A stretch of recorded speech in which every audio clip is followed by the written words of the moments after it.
안녕하세요. 서울대학교 행정대학원 김동 교수입니다.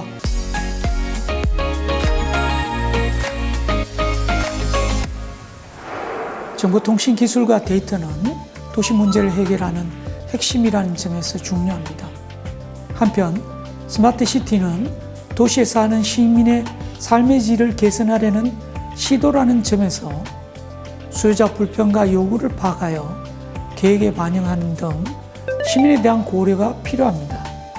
또한 도시관리자로서 정부의 역할을 빼놓을 수 없습니다.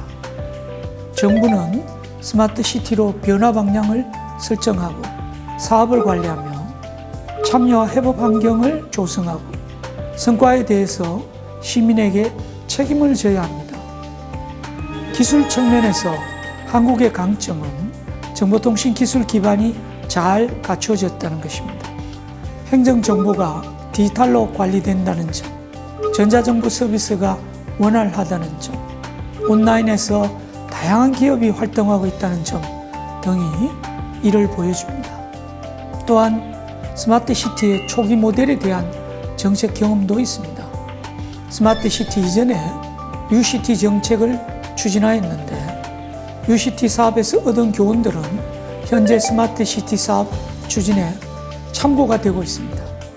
한국민의 정보통신기술 이해도와 활용 적극성은 선진 외국에 비교해서 아주 높은 수준입니다. 한국 성인의 스마트폰 보유율은 2016년에 이미 90%를 돌파했습니다. 또한 스마트폰을 활발하게 활용합니다.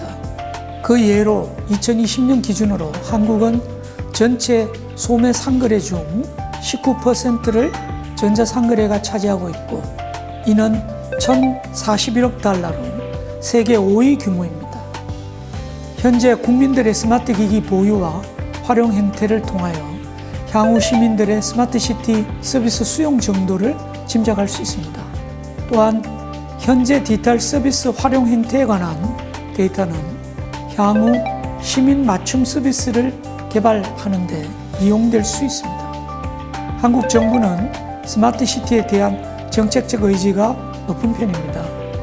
중앙정부의 4차 산업혁명위원회에서 첫 번째 특별위원회로 스마트시티 특별위원회를 설치하였는데 이렇게 조직을 만드는 것은 해당 정책에 관심을 기울이고 힘을 싣겠다는 의지의 표명으로 볼 수 있습니다. 지방정부에서도 스마트시티에 대한 관심이 높은데요. 2014년 10개에 거친 스마트시티 전담 조직은 2019년에 78개로 증가했습니다. 이 중 60여 개 곳은 정부가 지원하는 스마트시티 사업을 추진하고 있습니다. 지방정부는 국토교통부의 공모사업과 시범사업에 적극적으로 참여하고 시행 중인 서비스에 대해서 홍보하고 인정을 받으려는 노력을 열심히 하고 있습니다. 스마트시티에 적용되는 정보통신 기술들은 데이터라는 재료가 있어야만 가치를 발휘할 수 있습니다. 데이터 개방과 공유는 새로운 제품과 서비스 개발을 촉진합니다. 이를 통하여 도시의 문제와 시민의 요구에 대응할 수 있습니다. 최근 요소수 공급 문제가 있었죠. 환경부에서 제공하는 주유소별 요소수 관련 데이터를 활용하여 재고 현황을 확인할 수 있는 다양한 민간 서비스가 개발되었습니다. 부동산에 대한 시민의 관심도 높은데요. 국토교통부의 아파트 매매 실거래 자료를 활용하여 거래 아파트 위치, 전용 면적, 거래 금액 등을 확인할 수 있는 서비스가 제공되었습니다. 캠핑을 즐기시는 분들도 많으시죠. 다양한 이용자 데이터를 기반으로 인기 있는 캠핑장을 추천해주는 서비스도 등장하였습니다. 이렇듯 데이터 개방과 공유는 스마트시티가 공급자와 기술 중심에서 수요자와 가치 중심으로 전환하는 기회를 제공합니다. 이러한 가능성에도 불구하고 데이터 개방과 공유는 활발하게 이루어지지 않고 있습니다. 스마트시티를 추진하는 기관의 담당자들의 얘기를 들어보면 중앙정부, 다른 지방정부뿐만 아니라 같은 조직 내 부서 간에도 데이터 공유가 어렵다고 합니다.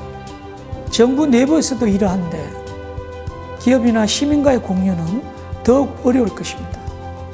정부가 데이터 개방과 공유에 소극적인 이유는 어떤 부처나 개인의 문제가 아닙니다. 정부 관료제 조직 내에서 공무원은 계층화된 구조에서 업무를 세분화하여 한정적인 권한을 가지고 업무를 수행하게 됩니다. 여기서 발생하는 데이터는 파편화되고 각 조각마다 권한과 책임이 설정되어 있습니다. 데이터를 통합하여 개방적으로 공유하기보다는 개별적, 폐쇄적으로 관리하는 것이죠. 다음으로 시민에 대한 배려가 부족한 점을 들 수 있습니다. 최근 정부 기관들의 스마트시티 추진 계획을 보면 신기술의 향연이라는 생각이 듭니다. 한편으로 첨단 기술 도입이 시민의 편의성보다 우선되는 것 같아 우려됩니다. 예를 들어 자율주행 대중교통의 경우에 기술적 시험 단계이고 사고 발생 시 책임 소재에 대한 논의도 부족합니다. 또한 이 서비스 도입으로 인한 교통체계 개편은 도리어 시민들을 불편하게 할 수 있습니다. 챗봇 등 인공지능 도입에 관련해서는 인공지능에 대한 신뢰 정도, 행정의 재량권, 시민들의 서비스 수용도와 활용도 등 다양한 사안에 대한 고민이 진행되어야 합니다. 한국은 디지털 기기 보급률이 상당히 높지만 활용 능력에 있어서는 여전히 디지털 격차가 있습니다. 주민자치센터에 키오스크를 도입하면 그 시스템에 적응하고 사용하는 것이 어려운 시민들도 있을 것입니다. 공공서비스는 시민들에게 보편적으로 제공되어야 하는데 이런 경우에 일부 시민은 서비스에서 소외될 수 있습니다. 공공서비스가 디지털 기반으로 제공되는 추세에서 시민 간의 디지털 격차를 고려하여 공공서비스가 디자인되어야 합니다. 마지막으로 정부 관점에서 약점을 얘기해 봅시다. 현재 진행되고 있는 스마트시티 사업들은 대부분 중앙정부 의존적이며 서울 따라하기에 치중하고 있습니다. 스마트시티 사업은 투자 비용이 크고 실험적이기 때문에 중앙정부가 일정한 비용을 지원하는 것을 권장할 수 있습니다. 과거 UCT 사업에서는 중앙정부의 지원이 중단되면서 지방정부 사업도 종료되어 서비스가 단절되는 경우가 많았습니다.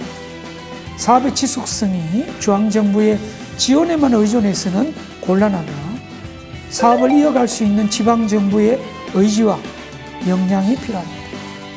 지방정부의 스마트시티 회의에 참석해보면 서울에서는 어떻게 하고 있나요? 라는 질문을 많이 받습니다. 우수한 사례에 관심을 가지고 벤치마킹 하려는 시도는 바람직합니다. 다만 우수 사례가 가능한 배경과 기반에도 관심을 갖고 이 방식이 해당 지역에서도 가능할지 객관적으로 판단해야 합니다.